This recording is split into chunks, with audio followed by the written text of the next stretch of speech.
وقتی به من میگویند که چرا حسادت نمی کنی، برایم گیج و مبهم است. به چه چیزی؟ به هستی خودم در وجود دیگری و کالبدی با اشکال، جنسیت و زیبایی متفاوتی از من، ما یکی هستیم.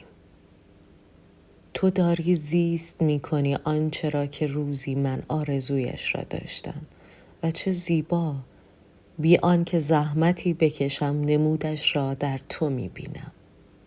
زیبای من و تو یکی هستیم. رشد تو رشد من است و حال من با دیدن حال خوب تو خوب می شود. برای همین با خوشحالیت خوشحال و با ناراحتیت ناراحت می شوم.